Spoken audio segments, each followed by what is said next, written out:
Welcome, friends, to another edition of Economic Update, a weekly program devoted to the economic dimensions of our lives, jobs, debts, incomes, our own, our children's. And I'm your host, Richard Wolff.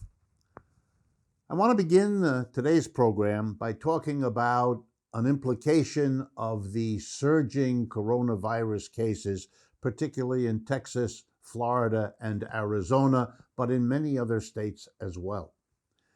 One of the things coming out of this is the attempt by those responsible for this catastrophe to pretend as though there had to be a choice between two necessary options, a trade-off, they like to say.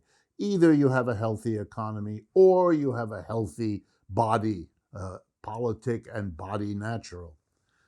This is nonsense, and it is the special pleading of people who ought to be ashamed. Let me explain.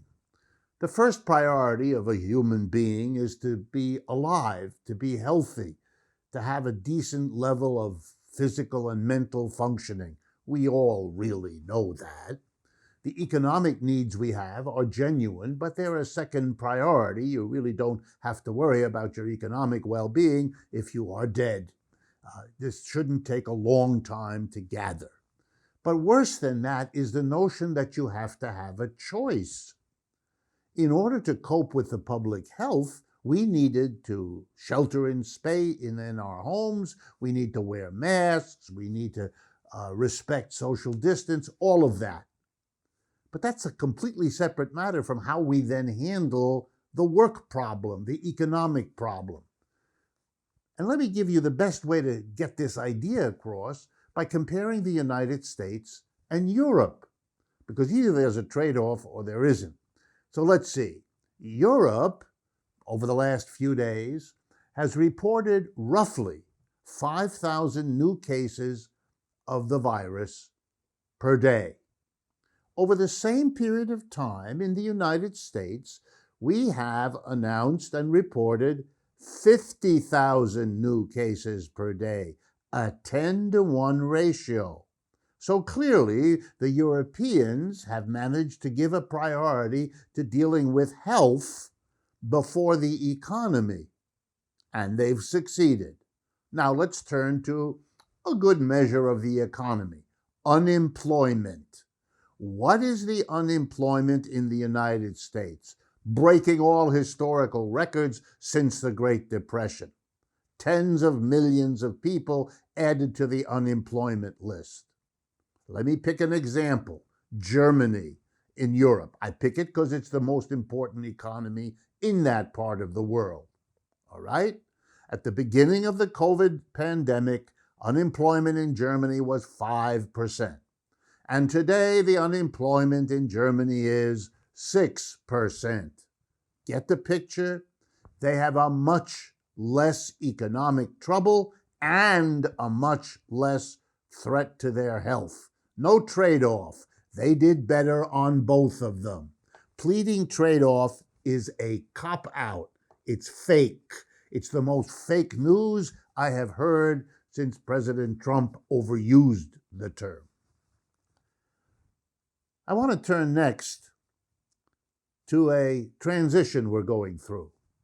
From capitalism's normal injustices, we are now graduating to capitalism's extraordinary injustices. Let me explain.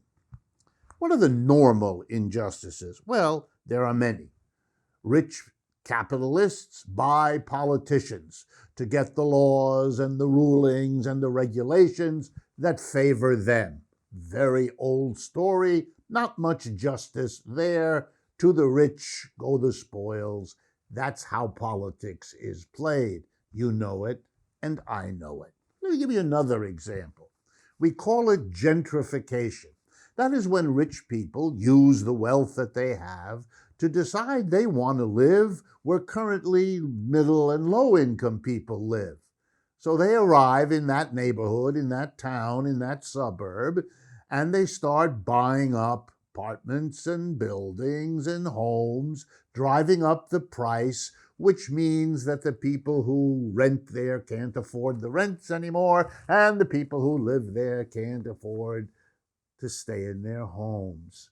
Old story, classic, normal injustice.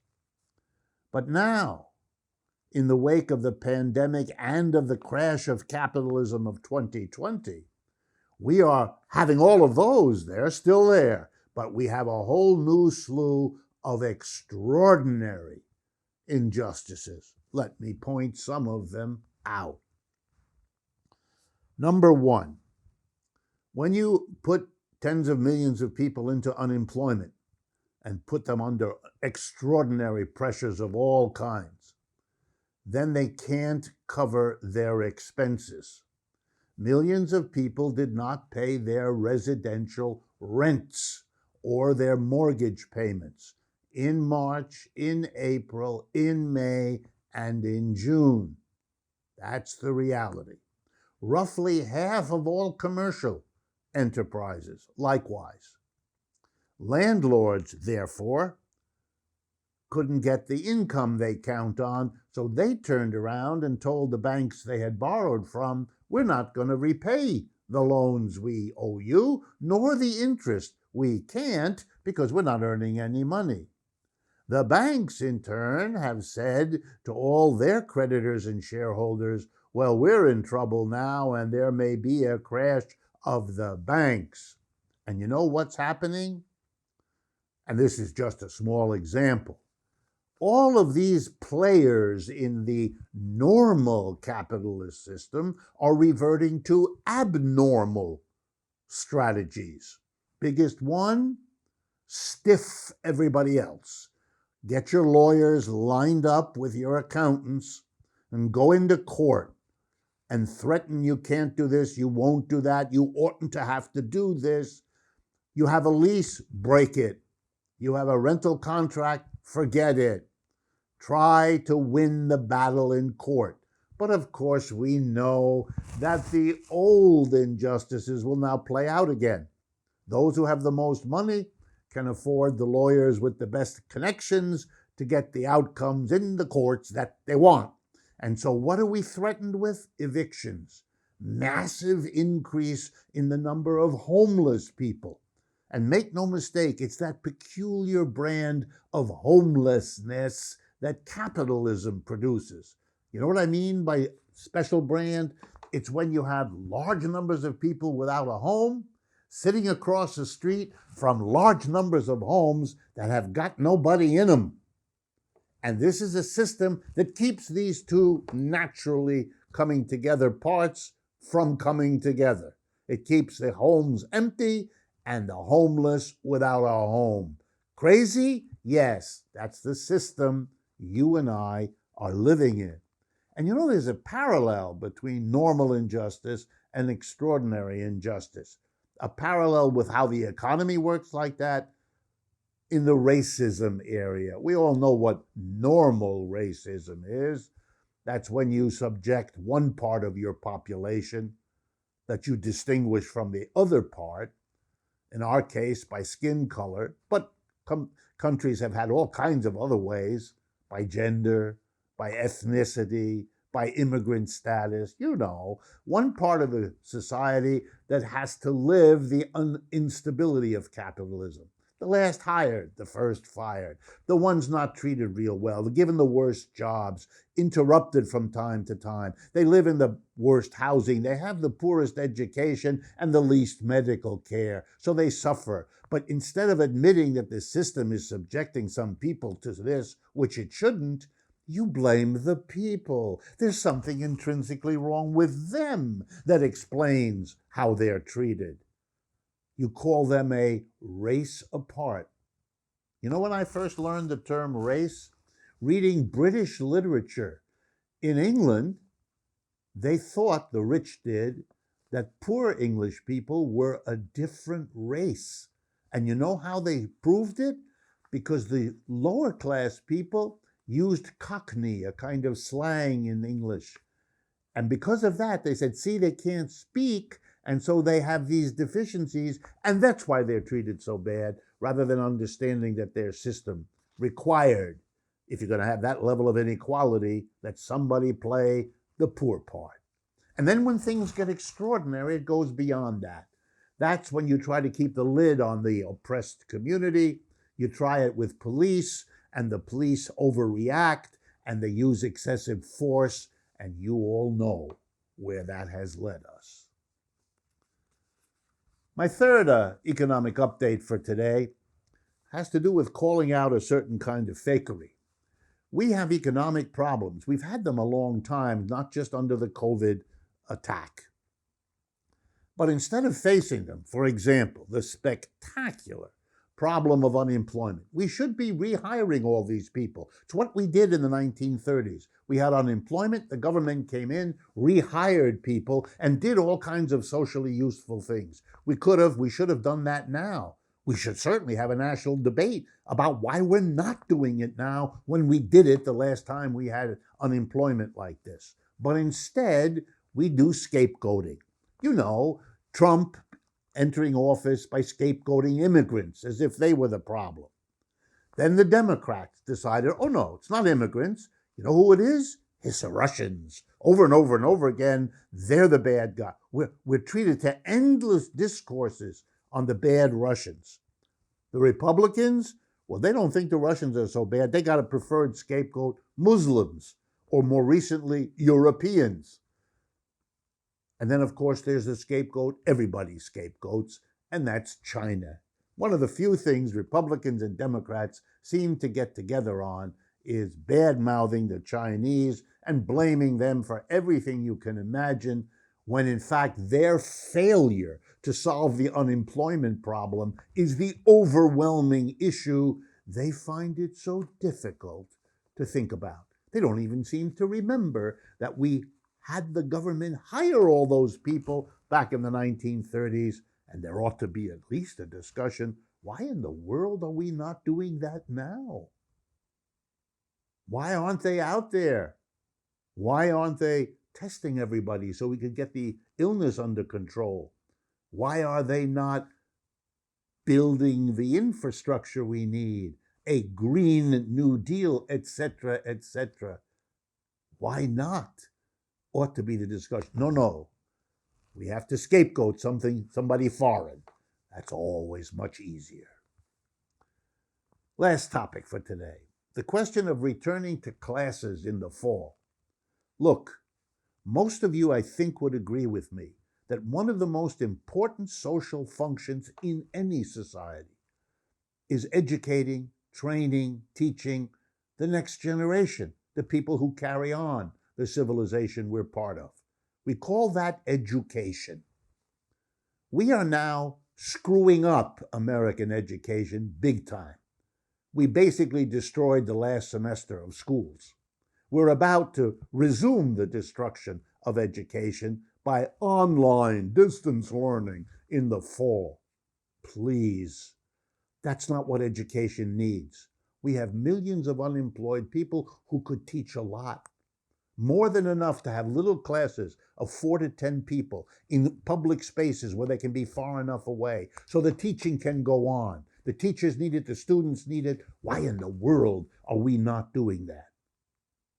It's a catastrophe made worse by a capitalist system that can't think outside the box. We've come to the end of the first part of today's show. Please remember to subscribe to our YouTube channel, follow us on Facebook, Twitter, and Instagram. And be sure to visit democracyatwork.info, our website, to learn about our other activities and shows, our co-op store, fully unionized, and the 2 books we've published, Understanding Marxism and Understanding Socialism. And lastly, of course, a special thanks to our Patreon community, who have always supported us and support us now. Stay with us. We'll be right back with American political sports writer Dave Zirin.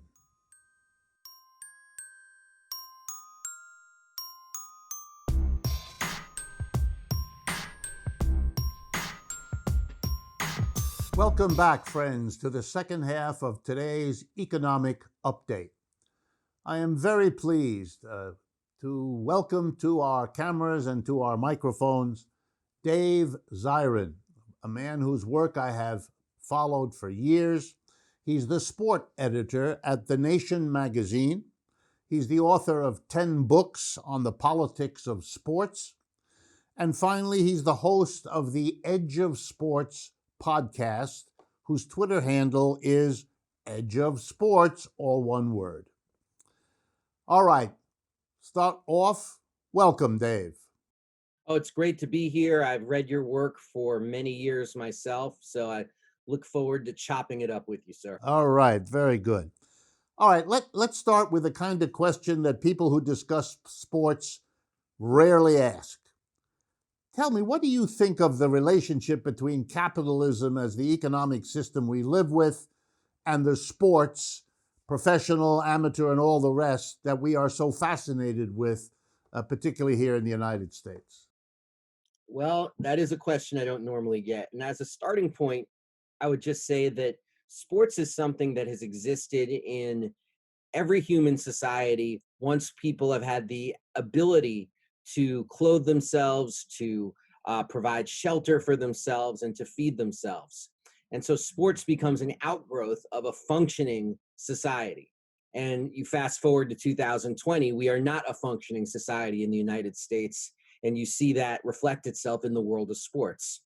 But the bigger picture is that sports reflects whatever economic system it exists under, whether feudalism, hunter-gatherer societies, and of course, capitalism, to get to your question. And under capitalism, we've seen sports become a big business. The game is not just to be played, the game is to be sold to as wide an audience as possible. And I think the people who first started sports as we developed as a capitalist society, certainly in the United States, in their wildest dreams could not have envisioned the kind of global leviathan that the sports world has become, a $1 trillion entity that reaches into every corner of the earth. And so sports is big business. And because it's big business, all kinds of issues that exist under capitalism, whether issues regarding labor, social movements, struggle, fights for equity, they all not just reflect themselves in the world of sports, but the world of sports then shapes those battles off the field and in broader sectors of society. So I think it does us a great disservice when we try to de-link the big business of sports from how capitalism is existing and developing in our society. Sports is capitalism, and capitalism is sports. How do you feel about the argument that making money or profit is somehow shaping literally the sports we have, the sports contests, the development of young people as they mature into being athletes? How, how do you see the impact of the business side of it shaping the other sides of it? Well, I think it warps youth sports to take it through the line. Youth sports over the last generation has become a big business unto itself. It's become a feeder system into the colleges and into the pros. And this is a relatively recent development. This idea of seeing youth sports as a profit center and not just a place where young people gather to play. So you've seen the way capitalism has distorted youth sports to a pretty profound degree. And one of the ways it distorts youth sports is that it creates a value system that says only people who can play should play. And if you're not a good athlete, the best you can be is a watcher, is a spectator, is somebody who looks at the people who can play. And it's hard to think of something more warped than that. This idea of when you take sports and kids, which should be a site of fun and fair play and community and developing friendship, to see it become something that just mirrors professional sports. So that's the way it's warped youth sports. And by the way, a statistic that I find very troubling is that somewhere it's estimated between 60 and 70% of young kids quit playing sports by the age of 13. And that's a terrible thing. I mean, it relates to young people's health. It relates to how they're able to function during their teenage years. And it's all because of this value system that's projected onto the world of sports. When you talk about college sports, I mean, college sports as a for-profit center, I mean, there have been critiques of that dating back to Upton Sinclair's writings in the 1930s. So this is not a new development. And yet over the last, say, 30, 40 years, with the development of certainly cable television as well as this idea that the public funding of stadiums is somehow an appropriate use of public dollars. You've seen far too many campuses, far too many neoliberal universities turn into football programs where there happen to be classes. And it's basically the classes are scenery for the football program itself. And you've seen the way over the last generation that the football program often becomes the economic tentpole of an entire community. You take a place like South Bend, Indiana, for example. I mean, this used to be a textile community where they took a lot of local pride in the small Catholic college that was very good at football by the name of Notre Dame. Now Notre Dame, whether or not it has a winning or losing season, has a ripple effect throughout South Bend. It's no longer a textile community, but it is a community that depends on people coming in for games, and everybody from housekeepers at the local motels to kids selling water bottles at the side of the road to cops, police officers picking up extra shifts working security at the stadium. Everybody needs to get their piece. And without Notre Dame, South Bend, Indiana would be an economic disaster. So that's the change in sports at the collegiate level. Another statistic I'll just throw out at you, as long as I'm just filibustering here, Yeah, please do. is in 1981, the football coach at Clemson University was a guy named Danny Ford. His team won the national championship. He made $50,000 that year. That was his salary. A nice salary by 1981 standards, but hardly anything that would shame a Rockefeller. Fast forward to 2020, the head coach at Clemson is a guy named Dabo Sweeney. He makes about $10 million a year. So a job that was worth $50,000 has become a job that's now a $10 million a year job. And that has everything to do with the capitalist growth of college sports as a profit center, as opposed to being something that, is about amateurism and a love of sports and all the hooey that we get fed on Saturday afternoons. It's remarkable. You remind me of sitting in my office where I taught for many years at the University of Massachusetts in Amherst, and looking across out my window at the enormous basketball arena that was being constructed, and going to meetings of the faculty where there wasn't money to upgrade our computers and there wasn't money to provide tutoring for students who needed it because all the money was going into the basketball stadium. And when a few of us dared to question the priorities here, we were told, shut up, because when we invest in basketball, you see, we're going to get that money back over years of selling tickets and TV rights and all. In other words, you were exactly right. We were becoming the frill on what was basically a sports franchise titled a university. It was very, very sad. Yeah, and if you think about how bizarre and twisted it is, what happens if the basketball team isn't any good? What happens if they don't sell tickets? Then the stadium becomes this sinkhole. It becomes this terrible cost where you've just shoveled tens, if not hundreds of millions of dollars into something that's not going to return on its investment. And then where are the cuts going to come to make up for that kind of spending? It's not going to come from the athletic department. It's going to come from the broader university. We've seen that happen at other schools. The University of Maryland, right down the road from me, invested a ton of money into their football program, and their football program still wasn't any good. And so it ended up having a reverse ripple effect on the whole school, if you will, or just a toxic ripple effect, where everything had to get cut because the football team wasn't up to snuff. And, I went out to do a talk a few years ago at the University of Oregon, where Phil Knight went to school. Phil Knight being, of course, the founder of Nike. And Phil Knight gives a ton of money to Oregon, but it's just for the athletic department. So you see all of these incredible buildings while the school itself is putting workers on furlough so they can make up for budget shortfalls. And it really is amazing. Like the contrast between the athletes academic center, which looks like it was plopped down from Las Vegas somewhere.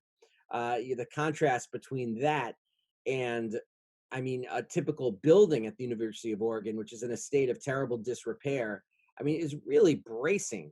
And it says something about the priorities of the modern university. And it says something about the way, capitalism operates, because there's profit from college sports. So it doesn't matter what you shine it up with. It doesn't matter how many paeans to amateurism you embark upon. It doesn't matter how many poems that you write.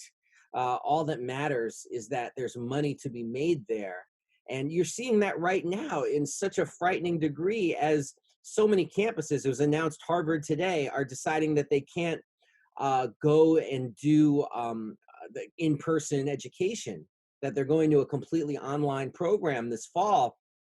And yet athletes are still coming onto campus right now for practicing for a season that probably is not going to happen.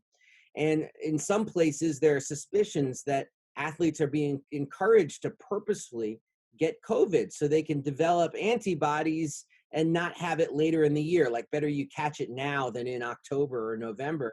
And yet, of course, we know that the science behind that is not exactly confirmed whatsoever. We don't know if you can catch it twice. We don't know how much permanent damage it can do to your lungs, which of course would be a terrible result for somebody who wants to be a professional athlete. But this is the kind of quack medicine that's being peddled on college campuses right now. But what's particularly gross about it is that it's putting these athletes who are absolutely, overwhelmingly African American, in a position to have these kinds of health defects while making sure that the overwhelmingly white students who pay full tuition are safely at home doing remote learning. Yeah, very well put. I wish we had more time. I may have to really think about bringing you back, Dave. This is wonderful. Let me ask you to comment. What do you think is the significance of the athletes taking a knee? In other words, deciding that somehow the disconnect between sports and politics, which you write about, they don't want to respect that. They want to bring their political feelings, aspirations, senses of justice into the world of sports. How do you react to that? How do you think about that? I think it was a world-changing gesture. Colin Kaepernick putting his knee on the ground in 2016 was an absolute game changer. You could even talk about the history of sports and protest as existing before and after he took that gesture, because what he did was he fulfilled the true aspiration of protest, which is to make the people that you're protesting uncomfortable. I mean, protests don't matter if they're parades down Pennsylvania Avenue and they don't actually afflict the people that you're trying to make uncomfortable. And what Colin Kaepernick did was he actually afflicted the comfortable by making the point that there is a gap between the ideals of the United States and the actual lived reality of African Americans in this country. And that is expressed most sharply through police violence, through racist police violence. And they tried to make his protest about the military or about the flag and saying, well, this is a disrespect to this and that. But that central key message got through, and somehow got through amidst all the Trumpian propaganda, that no, this is about police violence. And we've seen that this past year, that people identify taking the knee with protesting police violence. So, and of course, you've seen that all over the country at protests that have taken place since the murder of George Floyd. So I think it was a revolutionary gesture. I think it was the kind of gesture that was an absolute game changer in our society. And I think you're going to be seeing a lot more of it in the months to come. Dave, I really mean it. Will you be willing to come back if we can schedule in a short time a return to continue? It would be a thrill for me. All right, Dave, we will do that. And to all of you watching, I hope you have enjoyed as much as I have all that Dave has had to tell us, and the more that will be coming the next time we bring him back. Remember, this is Economic Update. This is what we do. Thanks again to all of you for watching, to our Patreon community for your support. And as always, I look forward to speaking with you again next week.